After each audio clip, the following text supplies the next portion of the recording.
Assalamualaikum warahmatullahi wabarakatuh. Waalaikumsalam warahmatullahi wabarakatuh. Nah, bagaimana kabarnya hari ini? Baik. Baik ya? Baik. Semoga saja ilmu yang diberikan nanti menjadikan ilmu yang barokah manfaat. Maka dari itu sebelum pembelajaran dimulai, yaitu kita membaca doa terlebih dahulu. Silakan ketua kelas untuk memimpin doa. Silakan. Duduk, siap. Berdoa dalam hati masing-masing. Mulai.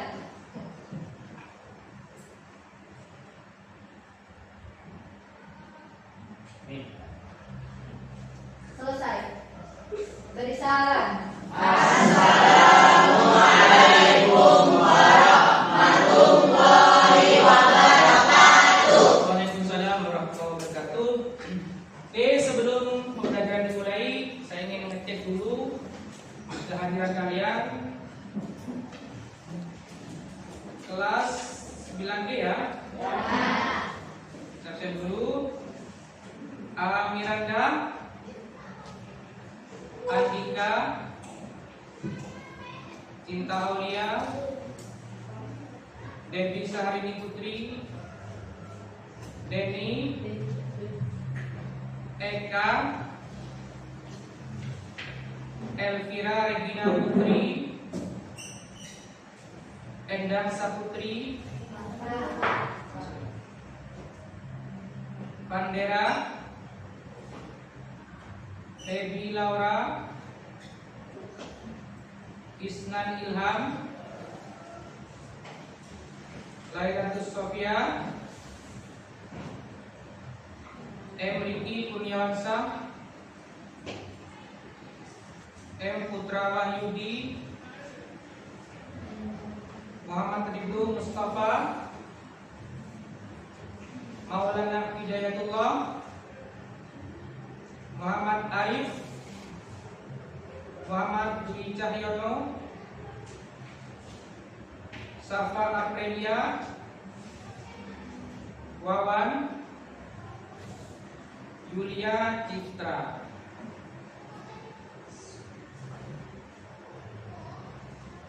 Oke, berarti untuk kali ini yang tidak masuk satu orang ya? Keterangannya?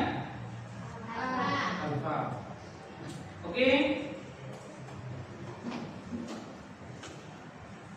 Untuk saat ini kita belajar mengenai cerpen. Ada yang tahu nggak cerpen itu apa? Dari cerpen? Apa lagi? Masa cuma cerita pendek? Ya cerpen cerita pendek. Kalau panjang cerita apa? Panjang. Jadi cerpen itu cerita pendek. Masa cuma seperti ini? Top per top. Ayo cerpennya apa? Cerpen itu? Nggak tahu ya? Oke, silakan kalau tidak tahu perhatikan. Kemarin kita sudah belajar ya. Kemarin kita belajar terkait dengan cara membuat cerpen. Sekarang itu belajar mengenai unsur-unsur instruksi cerpen. Namun sebelum itu mungkin kalian lupa. Sebelum materi dimulai, ini KD yang harus kita capai. KD ini yang harus kita capai. Artinya kalian harus bisa mengetahui apa yang ada di dalam KD ini. Yaitu KD 3.9, yaitu menganalisis unsur membangun cerpen. Artinya di sini adalah unsur membangun cerpen. Di sini adalah unsur intrinsik. Unsur intrinsik. Ada yang tahu nggak unsur intrinsik itu apa? Unsur intrinsik, unsur membangun cerpen. Ayo, unsur intrinsik itu apa?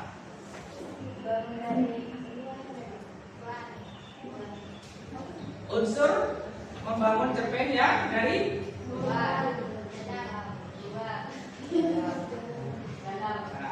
unsur intrinsik yang membangun cerita dari dalam. Oke, sudah paham? Nah, lebih pahamnya mungkin ada yang belum paham. Pengertian unsur intrinsik cerpen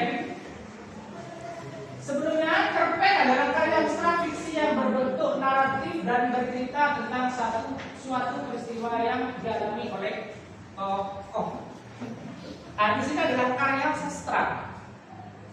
Ini adalah pengertian daripada cerpen, yaitu saya ulangi, karya sastra fiksi yang berbentuk naratif, narasi, cerita, dan bercerita tentang suatu peristiwa yang dialami oleh tokoh. Jadi cerpen itu satu peristiwa yang dialami oleh tokoh. Dari pertama sampai terakhir hanya satu saja yang dialami oleh tokoh. Itu namanya cerita pendek atau cerpen. Iya. Terus kemudian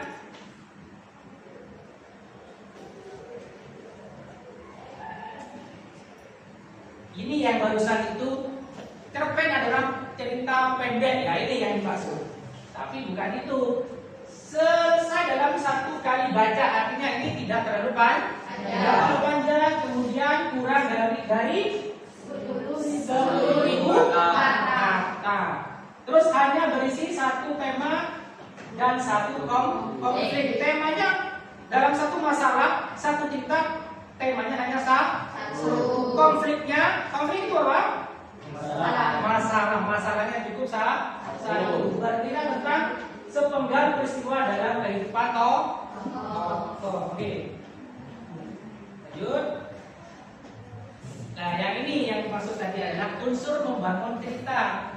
Unsur intrinsik. Unsur intrinsik adalah unsur yang membangun sebuah karya sastra dari dalam karya sastra itu sendiri. Beda dengan unsur ekstrinsik. Kalau ekstrinsik berarti unsur yang mendukung dari luar. Tapi kalau ins itu berarti membangun cerita dari dalam. Oke. Terus kemudian apa saja unsur intrinsik itu? Ada berapa unsur intrinsik kira-kira? Ada yang tahu enggak? Ada berapa unsur intrinsik? 2. Ada 2. Terus apa lagi? Ada berapa? 5. Terus 6. Yang nyari apa? Ada berapa? Coba. Tokoh, alur, latar, sudut pandang, amanat. Ya, tepuk tangan untuk teman kalian. Oke, biar lebih jelasnya untuk unsur intrinsik. Nah, ini pertama adalah tema. Yang kedua, amanat. Kemudian ketiga, latar, sudut pandang, tokoh dan penemuan alur serta gaya bahasa. Ini adalah unsur intrinsik, unsur yang membangun cerita dari dalam. Namun tidak hanya itu. Kalau kalian tidak mengerti pengertian, maka bingung nanti. Alur itu apa? Sudut pandang itu apa? Tema itu apa? Ada yang tahu nggak tema itu apa?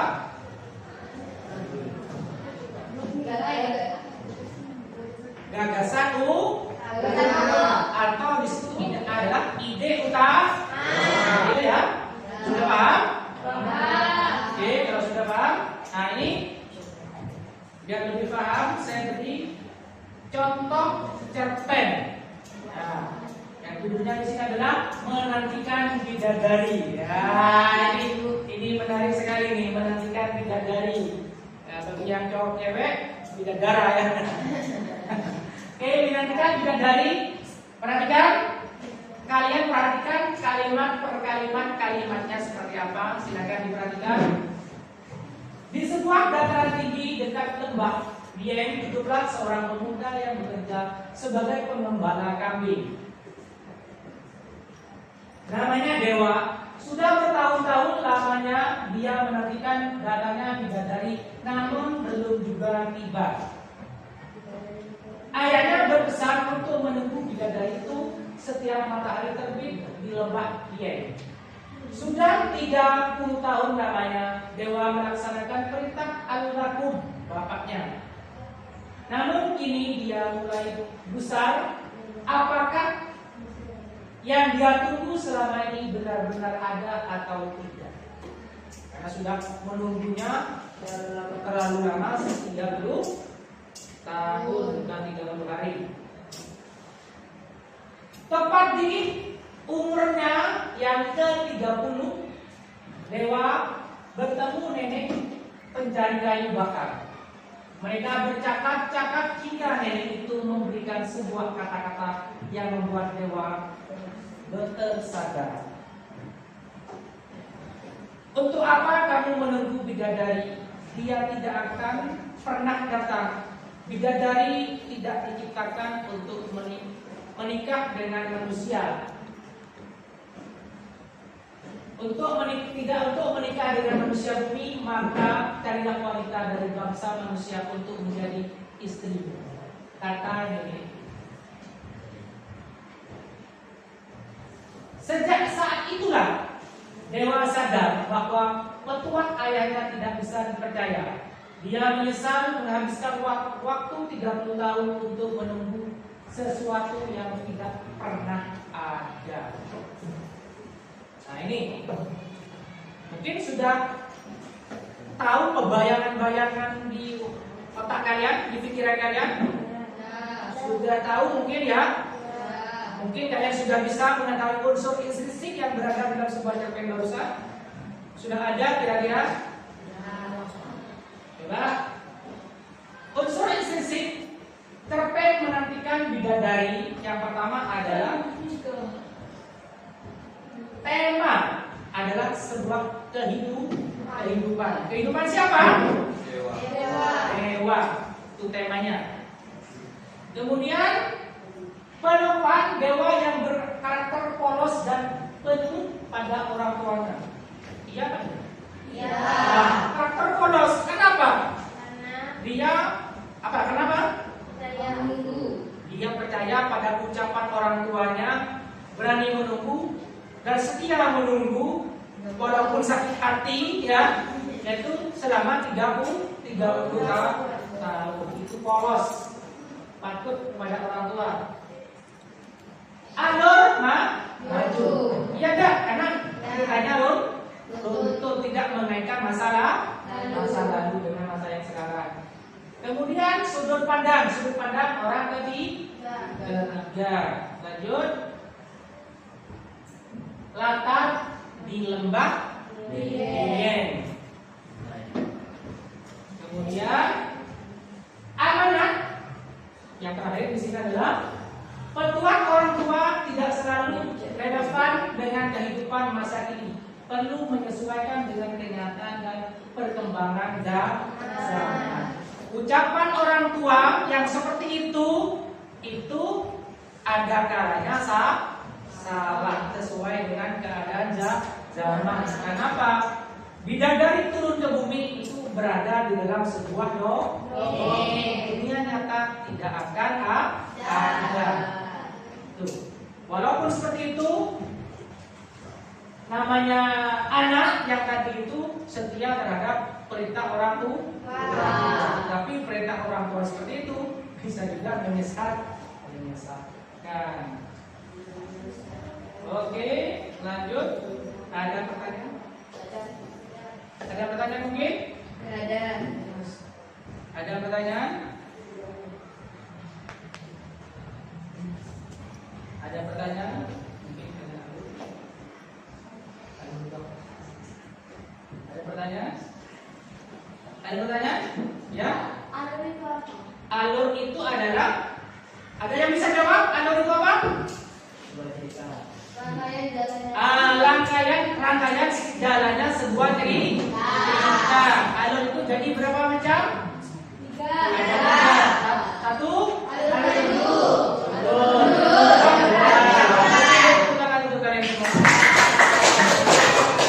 Ada lagi? Ada? Oke, kalau tidak ada, saya lanjut. Jika tidak ada, sekarang giliranmu untuk mengerjakan tugas. Namun sebelum itu, saya bagi menjadi 4 kelompok saja. 4 kelompok saja. Jadi kelompoknya tidak seperti ini ya.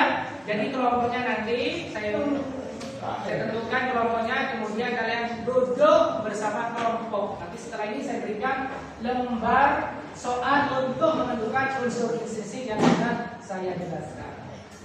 Oke? Saya hitung ya, 1, 2, 3, 4. Yang satu dengan satu nanti, yang dua dengan dua, begitu seterusnya. Paham ya? Oke, saya tunjuk. Hitung. 1, 2, 3, 4. 1, 2, 1. 2, 1. 2. Kayaknya. 4. 4. Ayo, kamu 1, 3, 4. Oke, silakan. Yang satu, yang dua dengan dua, tiga dengan tiga, 4 juga dengan 4. Ya, silakan. Dan di sini sudah kursinya ke belakang.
tugas ya, biar cepat selesai. Itu dibagi tugas siapa yang mencari alurnya, kemudian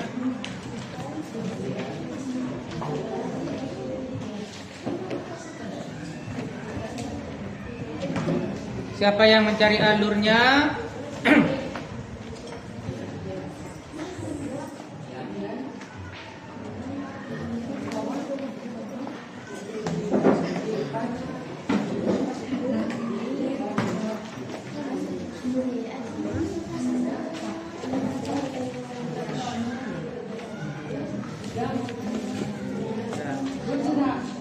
Biar cepat selesai dibagi tugas ya, siapa yang nyarikan alur, terus kemudian tokohnya, amanatnya, dibagi tugas di masing-masing kelompok itu sudah, biar cepat selesai.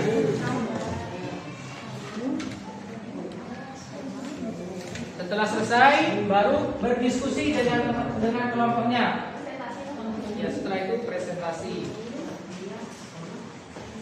Diskusi dulu ya, karena dibagi tugas ini si A ini mencari alurnya, si B menjadi latarnya. Kemudian selesai diskusi kelompoknya. Apakah sudah betul atau tidak? Ya, silakan. Assalamualaikum warahmatullahi wabarakatuh. Waalaikumsalam warahmatullahi wabarakatuh. Kami dari kelompok 2 ingin mempresentasikan cerita baik luar dan dalam. Di suatu hari yang cerah, terdapat 2 orang gadis bernama Dian dan Risa yang tengah mengerjakan tugas sekolah di rumahnya Dian. Mereka berdua mengerjakan tugas sekolah dengan senyum dan suasana hati pun tampak hening. Kemudian datanglah teman Dian yang bernama Dias di depan rumahnya. Namun Dian seolah tidak memperhatikan kehadiran Dias tersebut. Dian, itu depan rumah ada singa yang sedang menunggu kamu. Buruan kamu dia, kasihan tadi dia bisa. Ada Lisa yang tengah mengerjakan tugas di rumah Dian. Bilang ini lihat yang ada di depan rumah kalau aku sedang pergi atau bilang keadaan Dian. Dia kepada ibu yang memiliki sebagai pembantu di rumahnya. Baik, non, Bibi sampaikan. Jawab Bibi.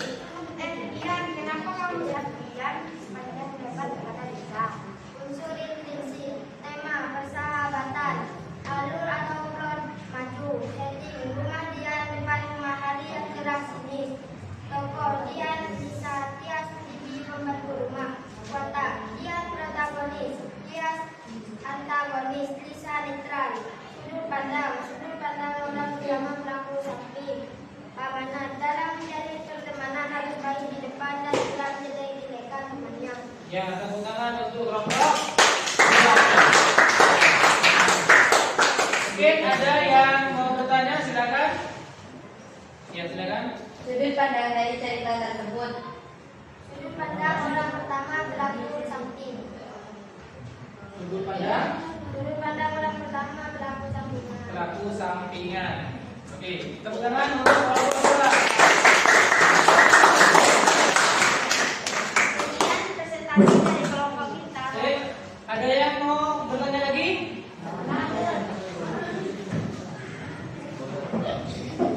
Ayo, silakan.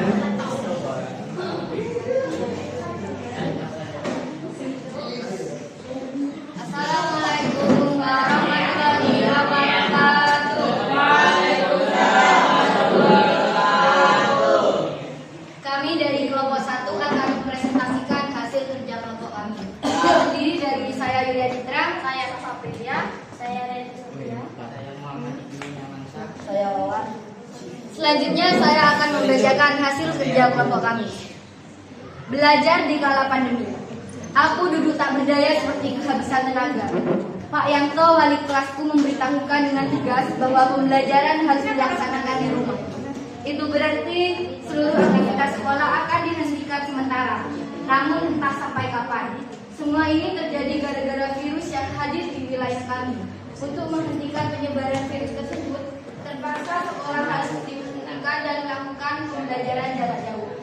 Tetapi baru hari ketiga pembelajaran terhambat, aku dan teman-temanku yang memiliki keterbatasan ekonomi harus susah payah membeli kuota dan gadget karena pembelajaran dilakukan melalui laptop ataupun smartphone yang membutuhkan internet. Mak, boleh nggak bikin aku HP yang lebih bagus? Mintaku ke emak. Meskipun aku nggak tega karena hasil jualan TP di pasar hanya cukup untuk sehari-hari. Nanti ya Lina, emak nabung dulu, jawab emak pelan. Aku hanya sekali bisa mengikuti pembelajaran lewat handphone yang sudah rusak. Terkadang aku tidak bisa mengikuti. Oke, ada yang ditanyakan? Sudah. Oke, silakan hadiri. Sekian presentasi dari kami. Kami tutup. Wassalamualaikum warahmatullahi wabarakatuh. Waalaikumsalam warahmatullahi wabarakatuh.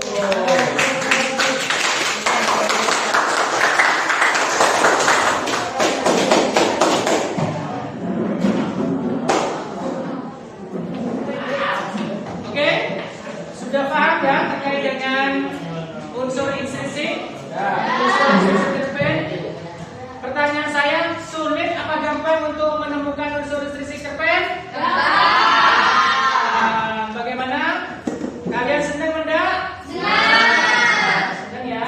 Jadi kalian sudah bisa menentukan unsur-unsur intrinsik dalam sebuah cerpen. Yang mana yang pertama adalah tema, terus tokoh, latar, alur cerita, terus sudut pandang dan amanat.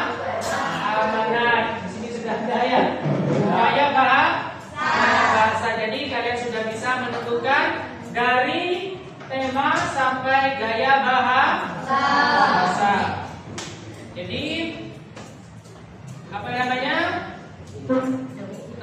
Kalian sangat mudah sekali untuk menentukan sebuah unsur yang membangun cerita pendek yang dari dalam atau bisa disebut dengan unsur intrinsik.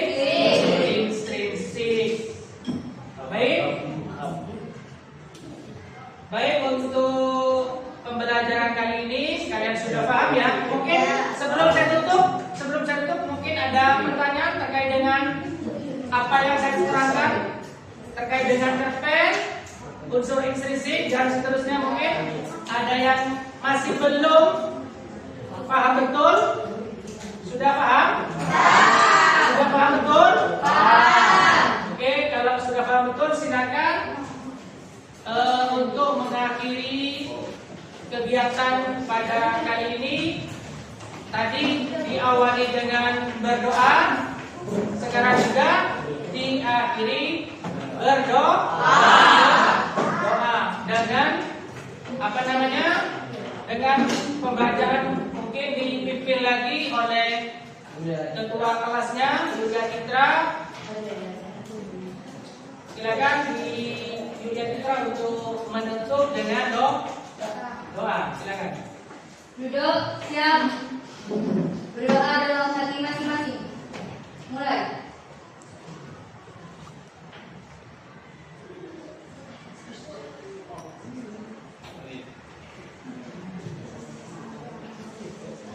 Selesai. Memberi salam. Assalamualaikum warahmatullahi wabarakatuh. Oke, demikian yang bisa saya sampaikan pembelajaran kali ini. Besok pada saat pembelajaran bahasa Indonesia lagi, kita ke bab berikutnya, yaitu menulis cerita pendek. Barusan unsur intrinsik-nya, sekarang mungkin minggu depan pertemuan berikutnya menulis cerita pendek. Dari saya kurang lebihnya mohon maaf. Saya akhiri. Assalamualaikum warahmatullahi wabarakatuh. Waalaikumsalam.